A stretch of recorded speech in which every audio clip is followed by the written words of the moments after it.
Bonjour à tous, aujourd'hui on se retrouve à la concession Skoda Espace 3000 à Besançon. On va rouler et essayer ce Skoda Enyaq iV. On verra que c'est un modèle très spécifique, une mission très spécifique. Alors, je vous présenterai aussi quelques autres modèles de la gamme. Donc c'est un modèle qui est très attendu notamment par les familles. Euh, Très spacieux pour les familles, un grand coffre. Donc c'est un modèle qui fait 4,65 m de long.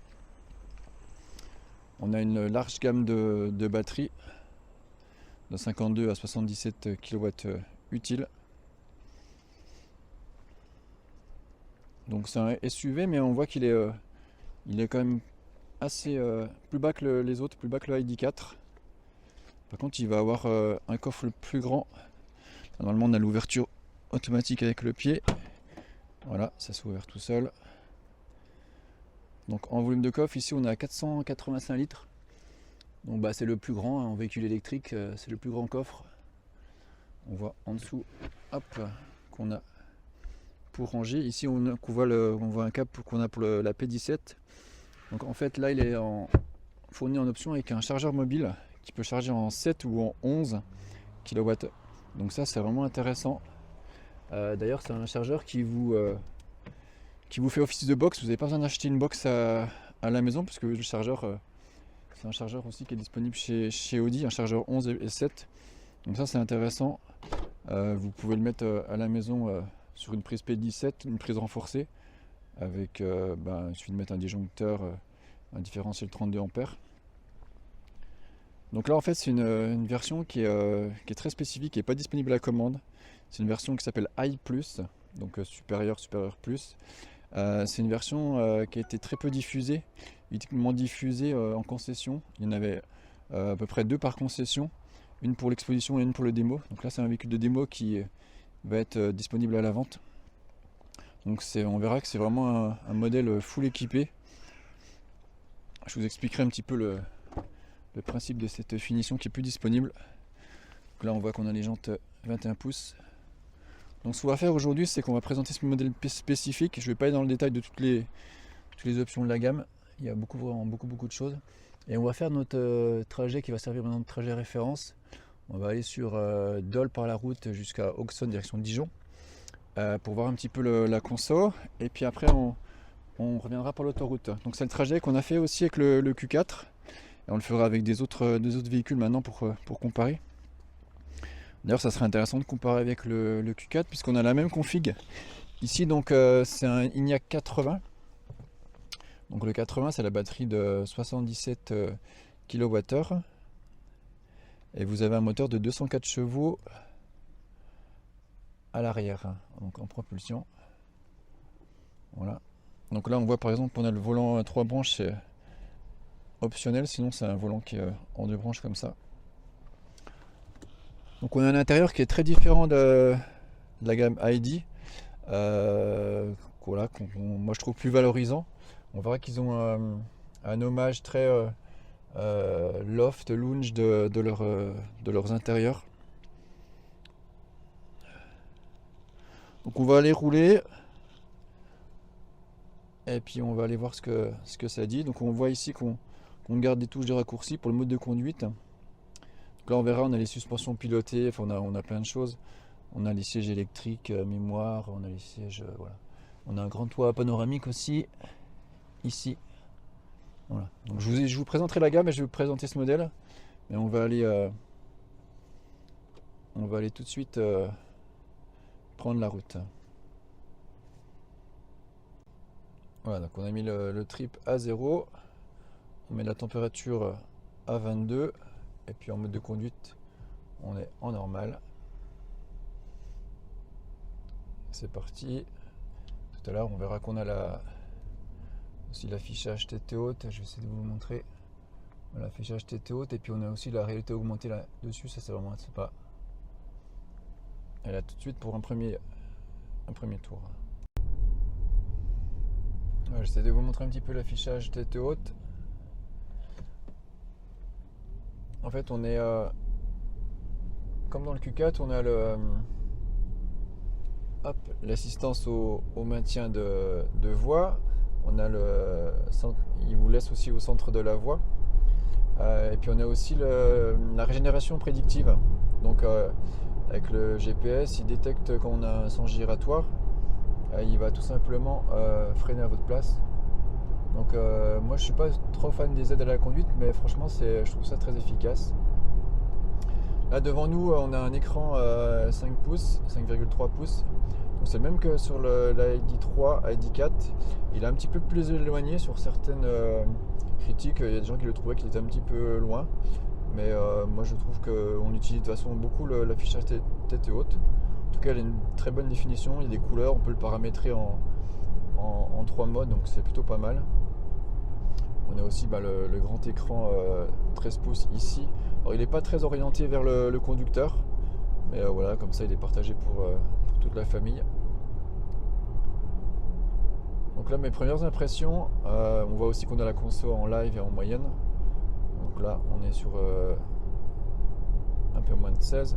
On est parti avec la batterie qui n'était pas du tout préchauffée, hein. On va essayer de faire les mêmes conditions pour tous les tests.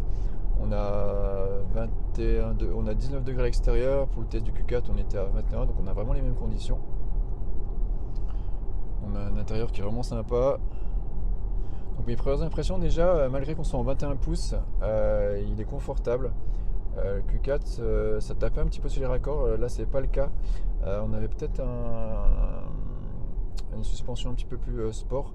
Là on a les suspensions pilotées, donc c'est aussi très très agréable. On peut aussi se faire des réglages individuels.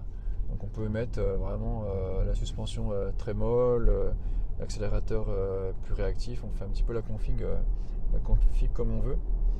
Ce que j'apprécie aussi, c'est l'aspect plus break surélevé que SUV. Voilà, je me sens un petit peu plus bas. Je me sens plus dans un intérieur de voiture que de SUV de berline. Donc ça j'apprécie. Je sais qu'il y a aussi beaucoup de gens qui attendent d'avoir des berlines et des breaks en électrique. Il n'y a pas beaucoup d'offres. Donc là c'est intéressant à ce niveau-là. Donc on continue notre balade et puis je vous reprendrai un petit peu plus loin. Donc je vais vous parler un petit peu de la gamme au niveau des motorisations et des packs batterie.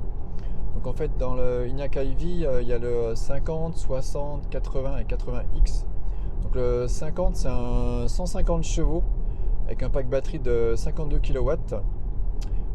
Après on passe au 60 avec un pack batterie de 58 et qui fait 180 chevaux et 310 Nm de couple, avec aussi quelques équipements supplémentaires. Et puis après on passe à la gamme 80. Donc là on a directement le pack batterie de 77 kW utile, on a 204 chevaux, donc toujours en propulsion. On peut pas choisir vraiment son moteur et son pack batterie. Voilà, c'est un petit peu imposé. Et puis après on a le 80X qui est le modèle Quattro avec 2 moteurs et qui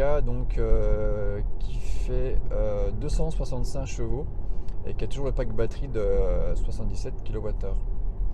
Après le modèle 60 peut être aussi intéressant dans le sens où il fait 180 chevaux, donc il y a 20 chevaux d'écart avec le 80, mais en électrique ça se sent pas vraiment, et il a autant de couple, il fait 310 Nm aussi. Donc le 60 avec une batterie de 58, ça peut être intéressant. C'est sûr que pour une famille, la grosse batterie c'est toujours rassurant. Mais après voilà, on sait qu'on n'a pas tous les jours besoin de se balader avec la grosse batterie. C'est un petit peu avec une batterie plus petite, on peut aussi gagner en consommation. Et puis voilà, aussi en prix.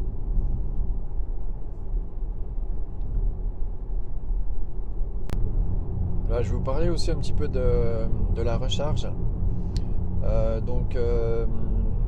Bien sûr la recharge se fait en type 2 ou en combo CCS. Donc de base sur les premières versions c'est du 50 kW. Donc moi je conseille quand même de prendre l'option 100. Il existe aussi l'option 125. Donc là ici on a l'option 125 kW. Donc c'est bien, hein, c'est déjà suffisant même pour une grosse batterie. Et puis en chargeur interne on a du 7 ou du 11. Donc là sur ce modèle là on a du 11 kW. Donc ça c'est intéressant en chargeur interne. Voilà, on arrive à la fin de notre trajet routier. Voilà, je vous montre qu'on était en mode normal, donc on a aussi les modes éco, confort, sport et individuel. Donc on voit toujours, on a les petits menus ici pour aller configurer les modes. Hop, voilà. Donc là, vous voyez, sur le mode, je peux configurer ma suspension pilotée comme je veux. Ma direction aussi, je peux mettre tout indépendamment. Je vais mettre en direction sport, en climatisation éco. Alors on se fait vraiment les modes comme on veut. Ça c'est le mode individuel. Ce qui est bien aussi, c'est qu'on a les raccourcis physiques et des raccourcis aussi numériques pour la clim et les fonctions principales. Donc ça c'est intéressant. Voilà, donc là, donc voilà, on est parti avec 100%, on arrive avec 87%. On peut programmer des lieux de recharge et on a aussi le planificateur de voyage sur la voiture. Je vous ai pas montré aussi, on a les palettes ici au volant pour régler la régène. Donc vraiment efficace, sympa. Donc on a fait 62 km en 1 heure, 62 moyenne, donc on a fait plus que l'autre fois. L'autre fois on était à 58 et on a fait 14 kWh au 100. Donc c'est vraiment exceptionnel hein, pour une voiture de cette taille et de ce poids. On a plus de 2 tonnes avec la grosse batterie. La dernière fois on avait fait 15,6 avec le Q4 qui avait à peu près la même config hein, parce qu'on a été sur le 204 chevaux avec la même batterie de 77 kW utile. Par contre on est allé moins vite, donc là le Enyaq on a moins consommé. Pourtant on est full équipé aussi hein. Je vais vous passer à l'arrière, je vais vous montrer un peu les équipements. Je ne vous ai pas montré aussi contre-porte, on est vraiment bien là pour mettre sa main, c'est vraiment son bras, c'est vraiment pratique. Donc là on a les sièges avec les mémoires, sièges électriques. Donc on l'a vu hein, la couleur c'est un bleu arctique, enfin moi c'est plutôt un vert d'eau hein, mais ils appellent ça gris arctique. L'auto-ouvrant qui est un petit peu sale. Voilà, je voulais passer à l'arrière pour vous montrer l'espace qu'on a. Donc la finition. Hop, ici on a les stores. Donc à l'arrière, donc beaucoup d'espace, hein, c'est vraiment une vraie berline familiale. Hop. À l'arrière sur cette version là, on a les sièges chauffants et on a les 2 prises USB-C et on a aussi une prise 220 volts. Voilà, là j'ai le truc qui sonne, on va se remettre en mode parking, voilà. Donc beaucoup d'espace, on a le toit panoramique, on peut mettre le film devant. Donc une vraie familiale électrique. Donc ouais, en consommation 14 c'est vraiment ridicule quoi. Si on avait pris une Skoda Citigo, donc la petite électrique, on serait entre 11 et 12 sur un parcours comme ça. Donc là 14 en termes de coût de roulage, c'est vraiment ridicule. Donc c'est sûr on a le surcoût à l'achat hein. On dit aussi merci aux aides pour l'instant, le bonus de 6 000. La gamme elle commence à 36 000 et elle monte à 52 sur le 80. Donc là je vous montre un petit peu la gamme hein. Donc, je vous ai parlé du 50, du 60, du 80. Donc le 80 on est sur une autonomie de 534 km. Là voilà on voit qu'on les fait facilement hein. Même sans utiliser de 0 à 100%, on fait 500 tranquille sur route. L'hiver on peut enlever 30%, mais là on a la pompe à chaleur. Pompe à chaleur qui est optionnelle, hein, qui est en série sur aucun modèle, ça c'est un petit peu dommage. Je voulais montrer un petit peu là pour vous expliquer un petit peu les finitions. En fait, les finitions ensuite, eux, ils ont pris des noms un peu de design intérieur. Donc sur la 50, on a Studio ou Loft. Et ensuite sur le Enyaq 60 ou 80, on a Loft, Lodge, Lounge, Suite, Eco Suite, donc avec des matériaux responsables, et Sportline. Donc Sportline c'est la version un peu plus look sportif. Donc là nous ici on est sur une modèle suite. Puis après on peut choisir ses couleurs, ses jantes et les options, les packs. Donc en fait il existe 11 packs d'options. Ouais, c'est vrai que là chez Skoda ils ont vraiment fait fort. Et tous les packs ils existent en version plus, c'est-à-dire avec encore plus d'équipements. Et quelques options individuelles. Finalement il y a assez peu d'options individuelles. Donc le chargeur universel mobile, la pompe à chaleur et la charge ultra rapide. Là on conseille un pompe à chaleur et chargeur ultra rapide, on le conseille. On a l'attelage aussi sur cette version. Donc en fait sur cette version on est sur... Ah, je suis bloqué à l'intérieur par contre, donc je vais... La sécurité enfant, on va repasser par devant. Donc je vais vous parler de ce modèle plus tard. Voilà, j'ai enlevé la sécurité enfant ici pour sortir, il n'y a pas de problème. Donc en fait on va reprendre la route sur l'autoroute. Comme ça on va faire le petit test de console sur autoroute. Et puis je vous présenterai cette version spécifique i+, à l'arrivée à la concession. Donc ce qu'on va faire, c'est qu'on va remettre notre trip à 0. Donc de toute façon on a le trip longue durée. On met le trip à 0. Oui. Et puis on va reprendre l'autoroute. Donc pareil, il y a eu pas mal de mises à jour de l'interface. Déjà un peu moins de bugs. Pas mal de nouvelles fonctionnalités. Mises à jour aussi maintenant qui se font à distance sans venir à la concession. Il y a encore des choses à faire sur la programmation, notamment de la charge la nuit. Il y a pas mal de gens qui ont un petit peu de mal à programmer quand ils veulent mettre des horaires sur des heures creuses. Donc voilà, mais ça évolue. On a les chargeurs à induction, on a l'Apple CarPlay sans fil, donc ça c'est vraiment bien que ça soit sans fil. On a volant chauffant, sur celle-ci on a les sièges, les 4 sièges chauffants. Donc on a vraiment beaucoup d'équipements. Donc on a aussi sur ce modèle les vitres acoustiques plus une sonorisation supérieure. On a le volant chauffant, on a l'attelage, on a la caméra 360, on a le pare-brise chauffant aussi. Et puis voilà, le reste je vous en ai déjà parlé, l'affichage tête haute et clarté augmentée. Donc on va faire notre petit parcours, on va aller sur la 39 et puis ensuite reprendre la 36 pour rejoindre Besançon. A tout de suite.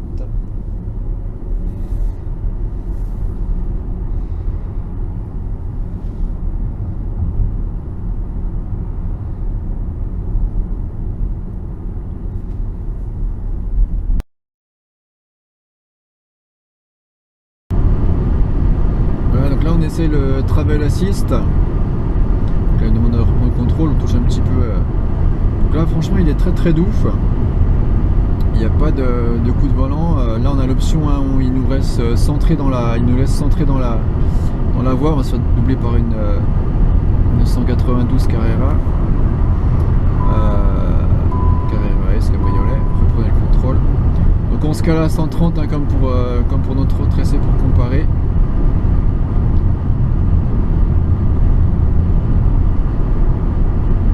J'ai pas mis la radio, donc on entend un petit peu les bruits d'air. On l'entendait aussi sur route, malgré qu'on a les 4 vitres acoustiques plus la sonorisation. Là, vous voyez, elle prend la courbe toute seule. Aucun problème, elle ne met pas des coups de volant en balançant de gauche à droite. Elle reste vraiment au centre. Là, c'est vraiment efficace. C'est très efficace. Elle va nous de reprendre le volant. Donc, on a aussi le traffic jam, c'est-à-dire on a le régulateur dans les bouchons. Donc c'est aussi une option. C'est un régulateur adaptatif, mais pour les adapter aux embouteillages. Là je vois aussi en réalité augmentée, je vois là il y a une petite barre verte sous la voiture qui est devant moi. Il gère automatiquement la distance, il reconnaît les véhicules. C'est vrai que l'affichage en réalité augmentée c'est vraiment bien. C'est pareil aussi quand on est sur... là il a vu le panneau, il a vu le camion je veux dire, et il voit que c'est une voiture devant moi. Il m'affiche aussi, voilà, comment ça clignoter en vert les distances, après ça va me clignoter en orange, voire en rouge si je suis trop près. Après je peux gérer l'espacement automatique. C'est ce qu'il fait d'ailleurs, il me ralentit, là je suis à 127, j'ai mis le régulateur à 130. Il me remet automatiquement à 127 pour garder la distance de sécurité nécessaire. Et là si je reste voie de gauche, il va augmenter 127, 128. C'est lui qui me cale dans la voie. 129, 130. On va pas prendre l'aspiration, on va faire... là pour l'instant en moyenne je suis à 27, 9, 28. Je pense que ça va baisser un petit peu. Il me demande de reprendre le volant. vous l'avais pas dit, hein, le volant est, enfin la direction aussi, elle a servi à la vitesse, elle est progressive. Elle est vraiment bien calibrée, elle est souple, mais c'est pas négatif sur cette voiture là. Puis bien sûr le rayon de braquage il est très très court hein, sur la gamme électrique puisque le moteur il est à l'arrière. On va se laisser guider par le régulateur. Donc sur autoroute hein, sur la batterie 77 kWh on va avoir un bon 300 km en condition optimale hein, d'autonomie, donc c'est bien. On aura de plus en plus de bornes de recharge rapide chez Ionity, bientôt chez Tesla, on ne sait pas les conditions mais on l'aura. On a vu hein, quand j'ai mis le clignotant ça a coupé le régulateur. Là il va le retrouver, hop on va se mettre là, voilà. Là j'ai les barres jaunes, je sais que le régulateur est actif. Faut pas que j'oublie de sortir. Voilà, j'allais oublier. Tire à Bourg-en-Bresse. Là je prends Mulhouse. Mulhouse-Besançon.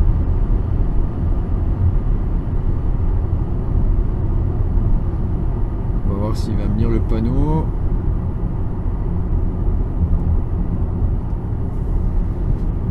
Là il me l'a pas lu, donc les panneaux ça doit être asservi lié au GPS, à la cartographie. Là il me dit 130. Donc je dois pas avoir une vraie lecture des panneaux. En tout cas en suspension il est vraiment agréable, il est très doux. Les roues on a plutôt l'impression d'avoir du 19 ou du 18, on ne sent pas les 21. Ouais, il est vraiment hyper confortable, efficient. Et puis ce côté berline break, moi j'aime bien. Les SUV, on a un petit peu marre. Vous allez me dire que c'est un grand SUV, hein, mais c'est vraiment une très bonne voiture. Allez, on va mettre. Là, je suis même pas pied dedans. Hein. Ouais, pareil, j'ai été surpris. Je pensais que j'aurais moins de ressenti de puissance à cause du poids, la grosse batterie. Non, franchement, il réagit bien. Bon, en VMAX, il est limité à 160. Hein.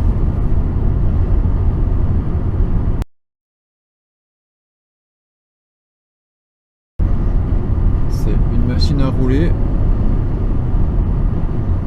Pareil, on peut mettre les vélos à l'arrière. On peut tracter donc une remorque de 750 kg ou 1200 de mémoire en remorque freinée. Donc un gros plus aussi.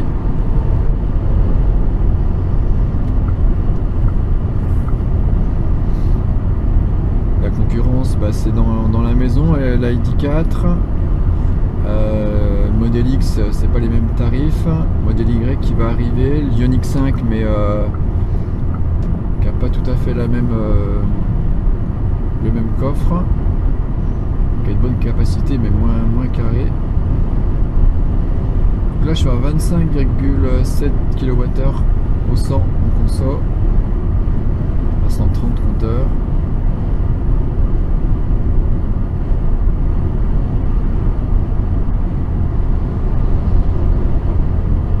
C'est dommage, je peux pas vous filmer l'affichage tête haute avec la rythme augmentée.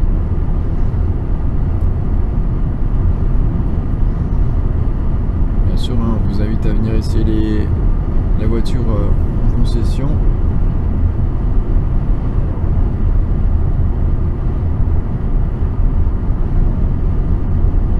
Avec cela, on va refaire des essais de charge rapide. Puis peut-être que si ça vous intéresse, on pourra réessayer un modèle 60 avec la suspension classique, ça peut être aussi sympa sur ce même trajet. C'est vrai qu'avec ce tableau de bord, puis cette ambiance, on a vraiment déjà une finition, une super finition. Il y a plein aussi de petits trucs sympas chez Skoda, hein, dans toute leur gamme, au niveau des rangements, des petites astuces, il y a plein de choses. Mais là on est vraiment dans une berline, enfin on a vraiment l'impression d'être dans une berline, on a un capot très court. Ça c'est vraiment agréable.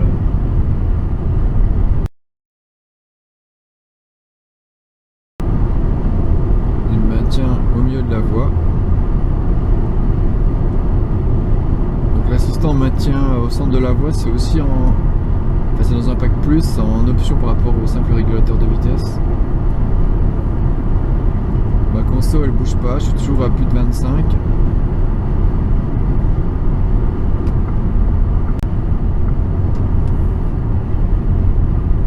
25 ça veut dire 300 km sur autoroute dans ces conditions. C'est cool.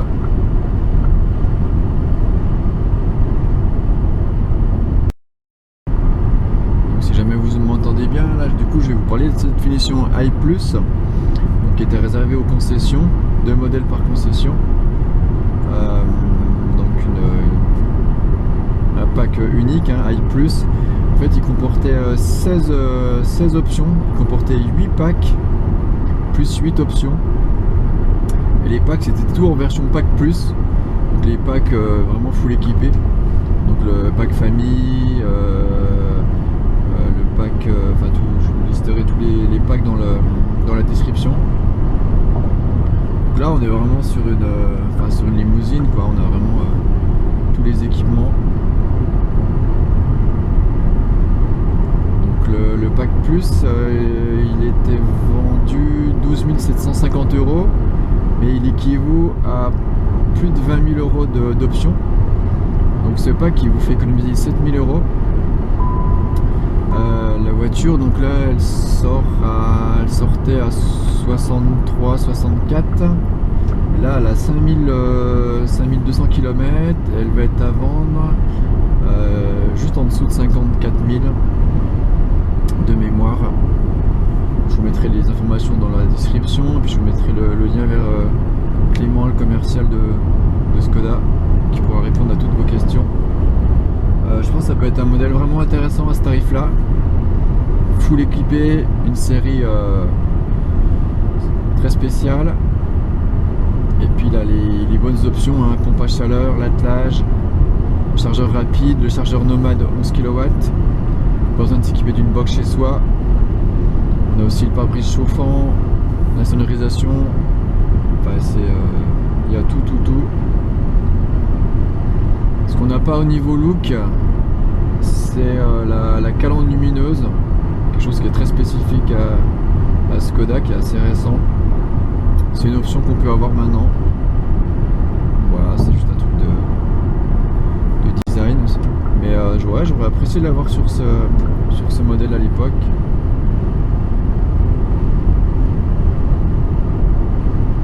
Allez, on se retrouve à l'arrivée.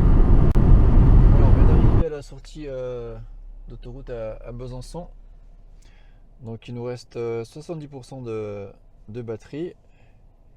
Et niveau de la console, donc on a fait 54 km en 28 minutes. 116 km/h, on a été plus rapide que la dernière fois, on était à 109 en moyenne avec le Q4 et on a fait 23,1 de moyenne, on était à 24,4, donc on a fait en général on a fait 1 kWh de moins. Voilà, ça peut être dû à sa plus faible hauteur et à son CX, il a un CX de 0,26. En tout cas c'est des bonnes valeurs. On regardera à l'arrivée sur le longue durée, 18,3. On verra combien on sera à la concession. A tout de suite. Du coup j'en profite pour vous montrer la vue arrière et le 360. Voilà, on peut mettre en grand.